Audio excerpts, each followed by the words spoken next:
I never imagined I'd be the punchline at my own sister's engagement celebration. The atmosphere was golden and curated, every smile rehearsed for the occasion, and her voice cut through the crowd easily when she laughed and described me as just a clerk at the courthouse.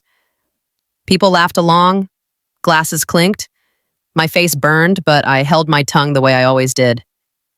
Then her fiancé turned to look at me, his expression caught on something, like he recognized me from somewhere he couldn't quite place. "What is it you actually do?" he asked. I didn't launch into an explanation. I didn't justify myself. I gave him a single word. And what followed wasn't loud or theatrical, but it permanently changed the way my family saw me. My name is Marin. For as long as I can remember, my family has had a weakness for tidy labels, the kind you toss out at dinner without inviting any more questions. My sister Eleanor was always the dazzling one. Driven, magnetic, someone who could enter a room and bend it toward her. And I was the quiet one, the dependable one, the one who worked at the courthouse. And that description trailed me everywhere: moths, holiday tables, birthday gatherings, phone calls with relatives I hadn't seen in ages. "Still doing paperwork over there?" they'd ask, smiling like it was a kindness. I'd nod. "Yeah, still there." And the conversation would drift elsewhere. What no one saw was how carefully I'd trained myself to fade into the background around them. Not from shame, but because every attempt to explain myself was met with glazed eyes. I'd learned early that my achievements made people uneasy, Eleanor most of all. So I dulled my words, smoothed the edges, let them keep their smaller picture of me because it kept things peaceful. At home, nothing ever changed. Eleanor spoke.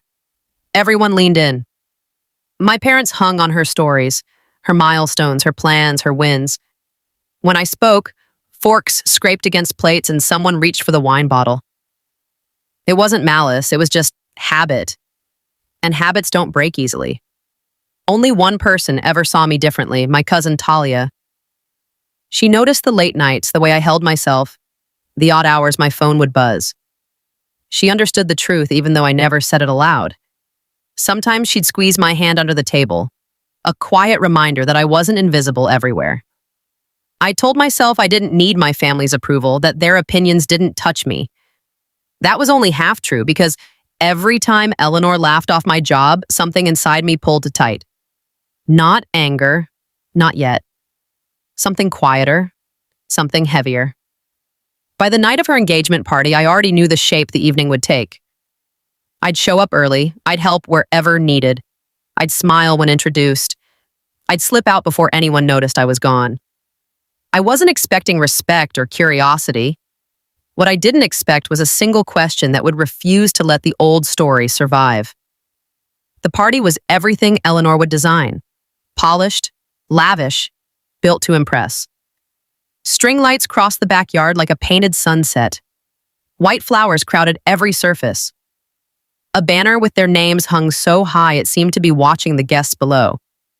I arrived early, as always. Before I'd even set down my bag, my mother handed me a stack of napkins and pointed toward the drinks table. "Can you handle that?" she said, already walking away. No question mark, no eye contact. By the time guests started filling the yard, I'd refilled the ice twice and wiped down a counter nobody had touched. I told myself it was fine.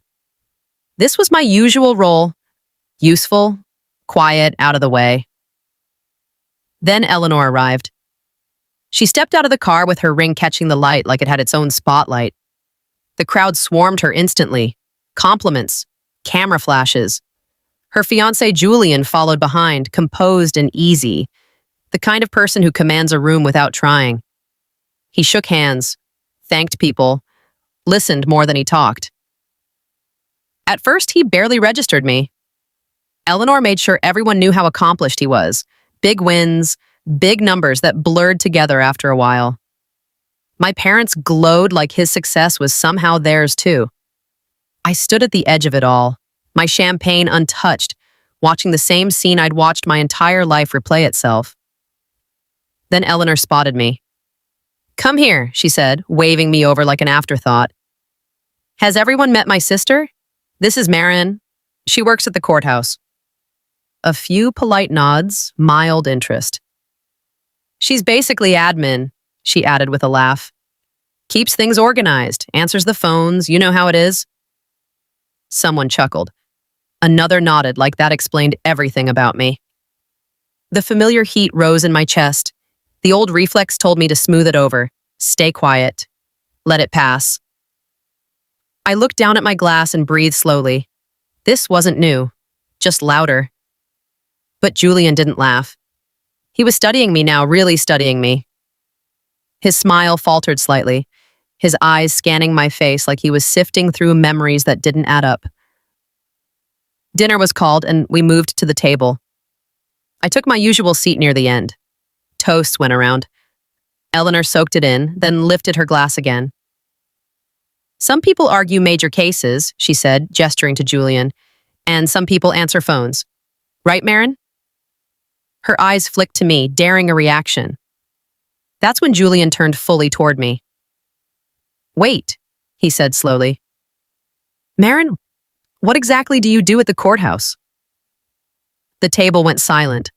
Every face turned toward me, and there was nowhere left for the old story to hide. For a moment, nobody spoke. Not politeness, but because the question didn't fit the script. It hung in the air, exposed, like a loose wire. I felt the weight of every stare, the pressure of years pressing down on my shoulders. I didn't rush to answer. I'd looked at my hands on the table, my thumb tracing the cool rim of my glass. I could hear the hum of the string lights, the faint clatter of dishes from the kitchen, life continuing even as something quietly cracked open inside me. In that pause, years rushed back at once. Every holiday spent setting up instead of being welcomed. Every dinner where my work got summarized into one comfortable word. Every time I chose silence because it felt easier than watching disappointment cross my parents' faces. I remembered nights in my apartment, still in my shoes, reviewing case notes before another long day, knowing none of it would ever come up at the table. I realized something in that silence. I hadn't been protecting my family by staying quiet.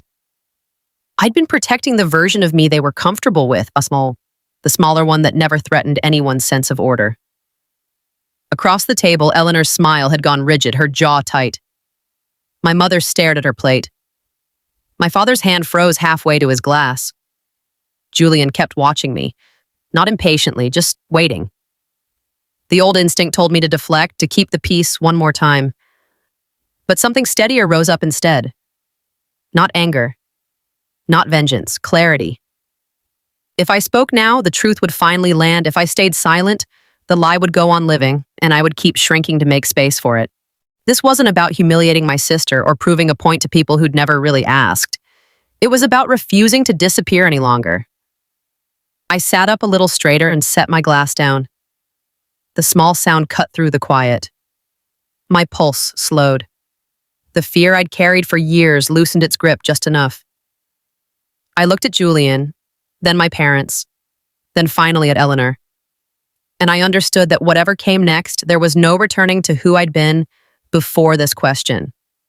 I didn't raise my voice, I didn't smile, I didn't explain myself. I said one word. Judge.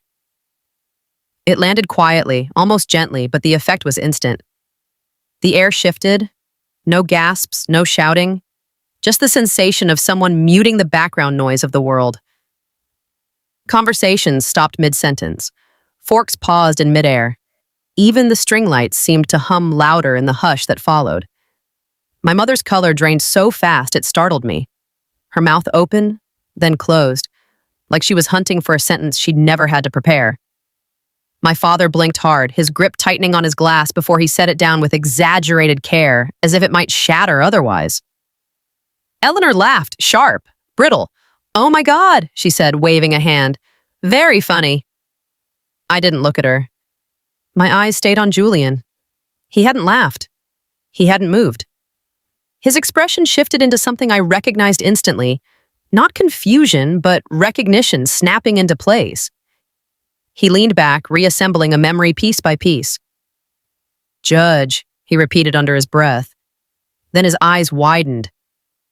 "Marin Cole," he said. "The downtown courthouse." Nobody breathed. "You presided over my case last year," The corporate dispute. I stood in front of you more than once. The silence deepened. Undeniable now. Eleanor's smile cracked. What are you talking about? She snapped at him. She does admin work. She answers phones. You've barely even met her. Julian didn't look at her. I know what admin work looks like, he said calmly. And I know what a judge looks like. He turned back to me, but you were fair, direct. You didn't grandstand, you listened. That's why I remember you. My father finally found his voice. You're a judge? He asked, disbelief thick in his tone. Since when? 3 years, I said evenly. My mother shook her head like the word itself didn't compute. But you told us you were assisting someone. I was, I said. At the beginning. No one ever asked again after that. That's when it hit them.